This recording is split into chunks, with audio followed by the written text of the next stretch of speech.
My name is Jackie Stevenson, and I'm here at our Pebble Ledge Ranch. It's an amazing privilege to live here. My husband and I are the caretakers and the stewards of this land, and it's a land that has been home to all kinds of life. It's an open system of geese arriving to get ready for their flight north or south, a herd of horses that lives here as much as possible as a natural herd. And many people have walked here. We're sitting at the very edge of these beautiful 350 million year old glacier rocks, and they came here to form the land. And amidst those glacier rocks are beautiful pebbles, which is how this ranch got its name. And the pebbles that have been carried all the way through the Arctic and through Canada are 1.1 billion years old, so that when you pick up one of the pebbles that call this home, you're holding something 1.1 billion years old, part of a living system that has been here for a long time. And humans that have been here. So there's beautiful deer paths, and many native peoples walked those paths and fished in the rivers nearby, in the Chagrin River, which runs through this property. And along the northern border is part of what was then the old urban railroad, and was part of the path of the Underground Railroad. So there are people that walk this path on their way to freedom. And I think that's what abundance is all about, and one of the gifts of the Abundant World Day is that there's a freedom that all of us have the freedom to tap into our own personal abundance and to the abundance of the natural world that is all around us. So my purpose is to connect people to their own authentic self, which is where abundance lives, and to connect them to a larger world of abundance, of people, of families, of cultures. One of our teachers of abundance is making his way over here, one of the horses, so I don't know if he's going to join or not. He's kind of helping take the pictures. He's not in the camera yet, but he's in support, so he may make his way over. Maybe I'll turn around and introduce him to you, two of my colleagues here. So I'll try to stay where you can see me, but I'd like you to meet Bud. And Bud is one of the biggest hearted horses you'll ever meet. He's just so amazing. He's got this amazing heart and wisdom about him, and he's whispering in my ear right now about to remind people of their own abundance, and when they live collectively in a herd like he does, you're able to access that in a deeper way. Hi, Bud. So to my right is Spirit, and Spirit is another wonderful member of our herd, and she is a great teacher of discernment. And she's very clear on her yeses and nos. And I think part of abundance is knowing what to say no to that is not in our best interest, but more importantly, isn't in the best interest of the whole system. So Spirit asks us to say, before we make a decision, what's the impact? What do I need to think about? Is it in my best interest, but is it also in her best interest, the herd and my family, the culture? And is it in our best interest for 7 generations to come? And if not, then it's not true abundance. If it is true abundance, then it's going to be abundant for 7 generations to come.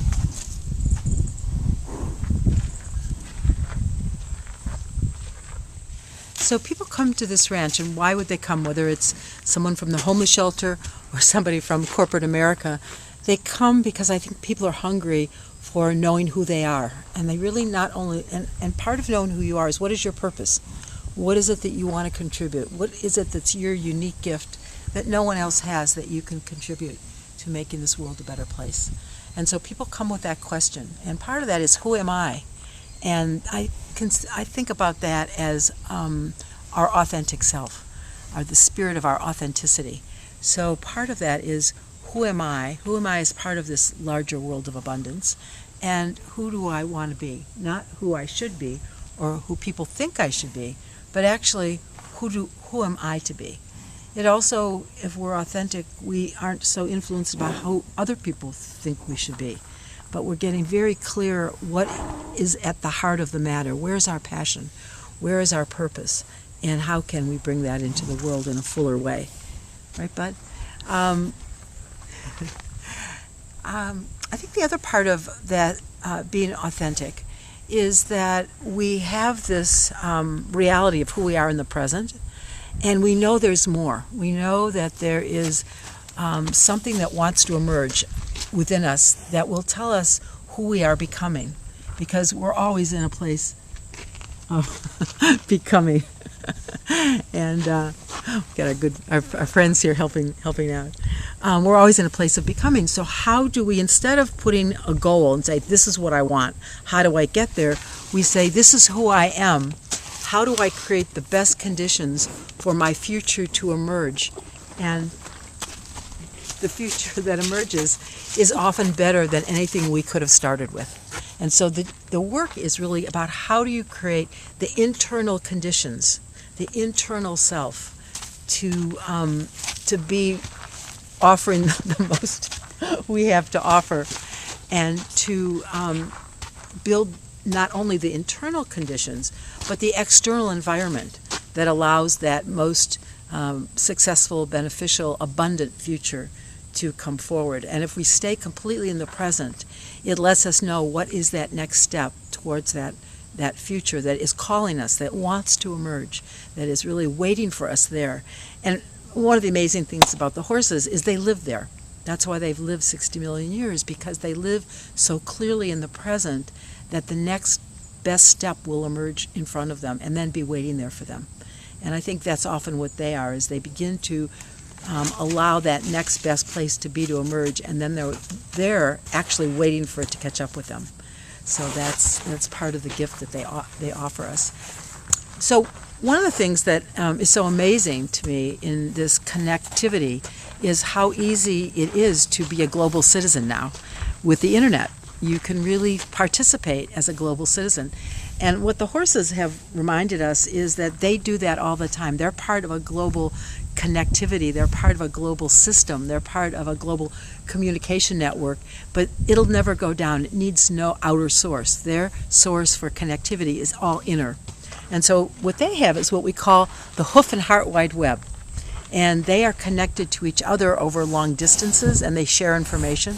And they share that partly through the resonance of their heart, of where is it safe for us to be, where do we want to move collectively together. And each horse has its own perspective, and they share their perspective, which then becomes collective wisdom. And then the herd moves as one towards a common purpose that's in the best interest of each individual horse in the herd and the collective together. And they do that through what we call the hoof and heart wide web. So they communicate through their hearts and their hoofs. And horses have a heart that's 7 times as big as ours, but they also have four other hearts that each one lives in the bottom of one of their feet. And it looks very much like a heart. And as they walk, it touches the earth and pumps life-giving energy all through their body. It keeps their circulation good as they walk. And we at the sole of our feet may be the same way. As we walk on the earth with intention and awareness, we also can feel the nurturing and the benefit of abundance that is so generously offered through the earth. And so one of the things that I'd like to offer is an opportunity to invite you to be part of the hoof and heart wide web. And I'm going to let you know how we can do that. So, are you ready? Okay, here we go. It's very easy. All of you have had the experience of bringing someone to mind that's very dear to you, or someone into your heart. It might be a grandmother that passed away several years ago. It might be a great-great-grandmother you've never even met. It might be the spirit of the tree. It might be a good friend that you haven't seen for a while. Maybe it's somebody you just saw that morning and is no longer in your physical presence. So as you bring that person into your mind's eye, into your mindfulness, and into your heart, there is a connection that is there that is always available, and that is part of that connection of the heart.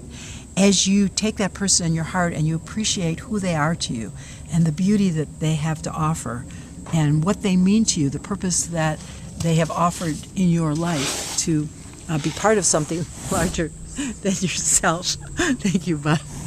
I'm getting coached here by the expert of the hoof and heart wide web. So as you connect with those people, and you could do that right now, really bring one into mind. You might bring them into your heart and feel, as you offer gratitude for them, the gratitude for the difficult lessons they might have offered you, maybe the gratitude for the challenges, but also the gratitude for just the ease and the privilege of knowing them and growing with them and being with them and having them in your life and you in their life. And so as we bring them into our mind's eye, feeling your heart swell, offering them gratitude, sending a message back from your heart to their heart, and then there's this connection. Maybe they'll know it and know it's you. Maybe they'll just feel a special blessing or a special warmth or a special glow about the day, that something happened important, even if they're not quite sure what it was. And then you also then can receive that back. And now you are now part of the Hoof and Heart Wide Web. So anytime you're feeling inspired or uninspired and you would like to make that connection, just go into your heart, go into your mind's eye, think of that person, and send out that message of gratitude, and they will come back sevenfold to you. And that's what the horses are here to teach us, is that we're all part of that Hoof and Heart Wide Web.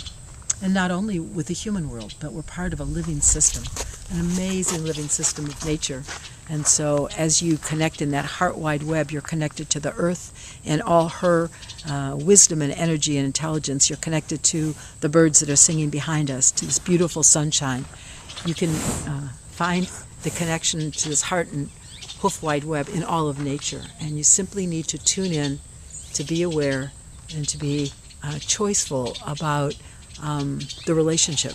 And that relationship will then speak to you. I'm about to take a journey, and I would love to have you join me on this journey. And if you look this way, we have one of the horses who's going to lead us into the journey.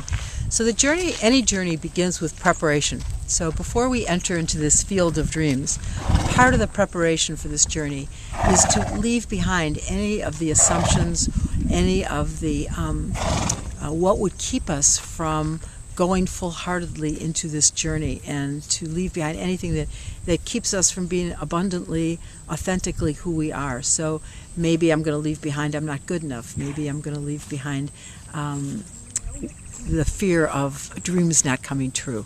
So I'm going to leave anything that might limit me here. And when I come back, if I need them, I can pick them up. So I'm going to leave behind. I invite you to leave behind any of the assumptions that have you be less than who you are when you're at your best. And join me on this walk.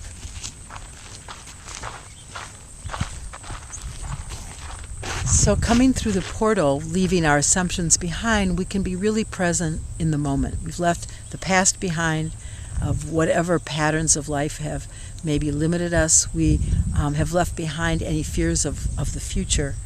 And we've taken with us anything that we need from the past. Maybe some of our ideals, our values, our heritage.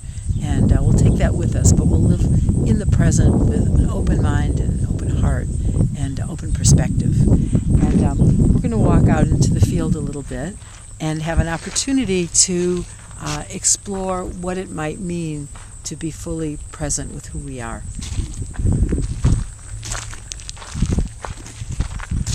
So we're going to walk and join the herd. And the herd lives as a collective. They live in an open system. They live as much as possible as a natural herd. And we've taken off all of their, any of the human world harnesses and halters and allowed them to live free. And our hope is by having them live free and us being part of that herd, that we also could take off and take the barriers away from whatever allows us to live free, to be in contact with ourselves, to be in a good relationship with ourselves, and in preparation to be in a good relationship with others, those we love, those we care about, and especially those that challenge us and might create for us difficulty. So we're going to join the herd. They're moving out into the field, and we'll see what we learn from them.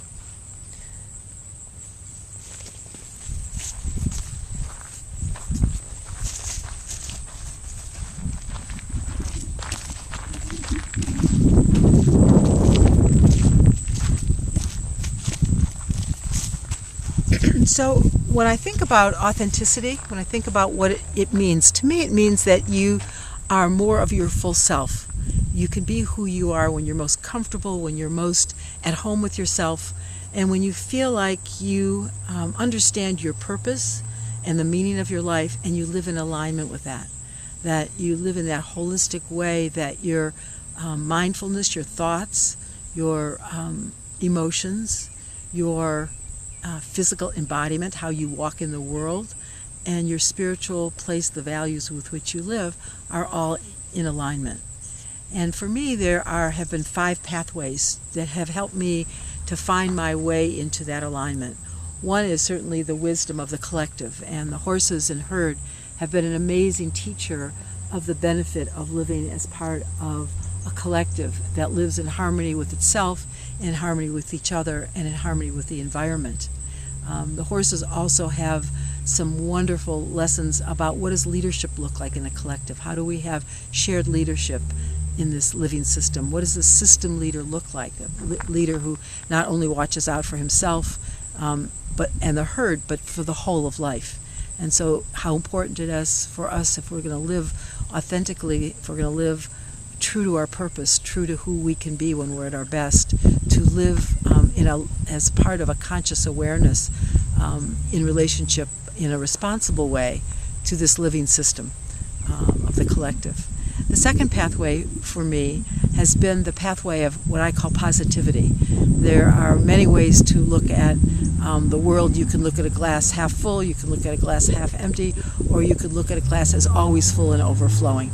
And there is no half full and half empty, because there's always water in the half and air in the second half. So how do you always look at the fullness of life, and that come from that place? Also, a strength-based approach that has to do with looking at what people do well and what works and what lasts, and help us strengthen the part of ourselves that feels alive and feels vibrant and has something to contribute. So as we build on our strengths, our challenges and our things that are less than adequate become less relevant.